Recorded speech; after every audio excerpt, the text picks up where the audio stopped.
നമസ്കാരം. ശബരിമല സ്വർണ്ണക്കൊള്ളയിൽ മുൻ പ്രതിപക്ഷ നേതാവ് രമേശ് ചെന്നിത്തല ഇന്ന് പ്രത്യേക അന്വേഷണ സംഘത്തിന് മൊഴി നൽകില്ല. ഞായറാഴ്ച സംഘത്തിന് മുന്നിലെത്താമെന്ന് ചെന്നിത്തല അറിയിച്ചു. ഇന്ന് ഉച്ചയ്ക്ക് ശേഷം 3 മണിക്ക് മൊഴിയെടുക്കുമെന്നായിരുന്നു സൂചന. എന്നാൽ സമയത്തിലെ അസൗകര്യം ചെന്നിത്തല അറിയിക്കുകയായിരുന്നു. ഈ സാഹചര്യത്തിലാണ് ഞായറാഴ്ച മൊഴിയെടുക്കുന്നത്. അതായത് തദ്ദേശ തെരഞ്ഞെടുപ്പ് ഫലം വന്ന ശേഷമാണ് ചെന്നിത്തല മൊഴി നൽകുന്നത്. തെരഞ്ഞെടുപ്പിന് ശേഷവും ഈ വിഷയം ആളിക്കത്തുമെന്ന് ചുരുക്കം. ക്രൈംബ്രാഞ്ചിന്റെ ഈഞ്ചക്കൽ ഓഫീസിൽ ചെന്നിത്തല എത്തും. ബുധനാഴ്ച മൊഴിയെടുക്കാനായിരുന്നു ധാരണ. ഇത് മാറ്റിയത് ഉന്നതതല ഇടപെടലിനെ തുടർന്നെന്ന് മറുനാടൻ റിപ്പോർട്ട് ചെയ്തിരുന്നു. അന്വേഷണ സംഘത്തിലെ ഉദ്യോഗസ്ഥരുടെ അസൗകര്യത്തെ തുടർന്നാണ് മാറ്റമെന്നായിരുന്നു പുറത്തു പറഞ്ഞത്. എന്നാൽ തദ്ദേശ വോട്ടെടുപ്പ് സമയത്ത് ചെന്നിത്തല മൊഴി നൽകുന്നതിനോട് സർക്കാരിന് യോജിപ്പില്ലായിരുന്നു. അന്താരാഷ്ട്ര കള്ളക്കടത്ത് സംഘവുമായി ശബരിമല സ്വർണ്ണക്കൊള്ളയ്ക്ക് ബന്ധമുണ്ടെന്ന രമേശ് ചെന്നിത്തലയുടെ വെളിപ്പെടുത്തലിന്റെ അടിസ്ഥാനത്തിലായിരുന്നു മൊഴിയെടുക്കാനുള്ള നീക്കം. മൊഴിയെടുക്കൽ നീട്ടിക്കൊണ്ടുപോയാൽ ചെന്നിത്തല ഹൈക്കോടതിയെ സമീപിക്കുമെന്നും റിപ്പോർട്ടുണ്ടായിരുന്നു. ദേവസ്വം ബെഞ്ചിനെ സമീപിക്കുന്നതാണ് പരിഗണനയിലെന്നും വാർത്ത നൽകി. ഇതോടെയാണ് ചെന്നിത്തലയെ മൊഴിയെടുക്കാൻ SIT വിളിപ്പിച്ചത്. ഞായറാഴ്ച വിശദമായ തെളിവും ചെന്നിത്തല കൈമാറും. വിഷയവുമായി ബന്ധപ്പെട്ട് മൊഴി നൽകാൻ തയ്യാറാണെന്ന് ചെന്നിത്തലയാണ് SITയെ അറിയിച്ചത്. സ്വർണം അന്താരാഷ്ട്ര മാർക്കറ്റിൽ അമൂല്യ വസ്തുവായി വിറ്റു എന്ന് ഒരു വ്യവസായി തന്നോട് പറഞ്ഞുവെന്നും രഹസ്യമൊഴി നൽകാൻ വ്യവസായി തയ്യാറാണെന്നും രമേശ് ചെന്നിത്തല മാധ്യമങ്ങളോട് പ്രതികരിച്ചിരുന്നു.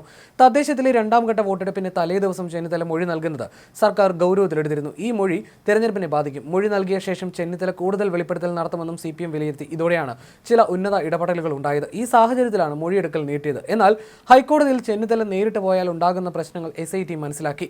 ഇത് മുകളിലുള്ളവരെയും അറിയിച്ചു. അതിനുശേഷമാണ് മൊഴിയെടുക്കാൻ ചെന്നിത്തലയോട് എത്താൻ ആവശ്യപ്പെട്ടത്.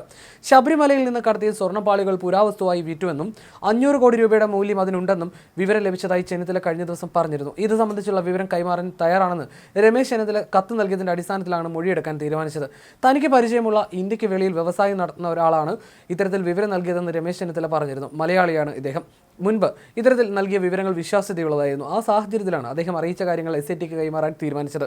വിവരം നൽകിയ ആളെ ചോദ്യം ചെയ്ത് കാര്യങ്ങൾ അവർ അന്വേഷിച്ച് കണ്ടെത്തട്ടെ. ശബരിമലയിൽ നിന്ന് കടത്തിയ സ്വർണ്ണത്തിന് രാജ്യാന്തര മാർക്കറ്റിൽ 500 കോടി മുതൽ 1000 കോടി രൂപ വരെ മൂല്യമുണ്ടെന്നാണ് പറയുന്നത്. അത്തരത്തിലൊരു വിവരം കിട്ടുമ്പോൾ മിണ്ടാതിരിക്കാൻ കഴിയുമോ എന്നായിരുന്നു ചെന്നിത്തല ചോദിച്ചത്. അദ്ദേഹത്തിന് സ്വയം കാര്യങ്ങൾ പറയാൻ ഭയമുണ്ട്. ഭയപ്പെടേണ്ട എന്ന് പറഞ്ഞ് ബോധ്യപ്പെടുത്തിയപ്പോൾ അദ്ദേഹം വിവരങ്ങൾ കൈമാറാൻ സന്നദ്ധനായിട്ടുണ്ട്. ഇത്രയും നാൾ അന്വേഷിച്ചിട്ടും സ്വർണം കണ്ടെത്താൻ കഴിഞ്ഞിട്ടില്ല. ആ സാഹചര്യത്തിലാണ് എനിക്ക് ലഭിച്ച വിവരം SIT അറിയിക്കാൻ തീരുമാനിച്ചതെന്നും ചെന്നിത്തല പറഞ്ഞിരുന്നു. പുരാവസ്തു കള്ളക്കടത്ത് സംഘത്തെക്കുറിച്ച് അന്വേഷിക്കണമെന്നാവശ്യപ്പെട്ട് ചെന്നിത്തല പ്രത്യേക അന്വേഷണ സംഘത്തെ നയിക്കുന്ന ADGP H വെങ്കടേഷിന് കത്ത് നൽകിയിരുന്നു.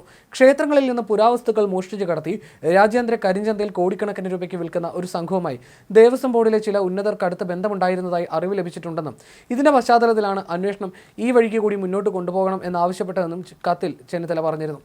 കാണാപ്പുറത്തുള്ള രാജ്യാന്തര മാനങ്ങളെക്കുറിച്ച് കൂടി അന്വേഷിക്കണമെന്നും ചെന്നിത്തല ആവശ്യപ്പെട്ടിരുന്നു. നിലവിലെ സാഹചര്യത്തിൽ തദ്ദേശ തെരഞ്ഞെടുപ്പ് വോട്ടെടുപ്പിന് ശേഷം മതി മൊഴിയെടുക്കലെന്ന നിർദ്ദേശമായിരുന്നു സർക്കാരിൽ നിന്ന് അന്വേഷണ സംഘത്തിന് കിട്ടിയതും.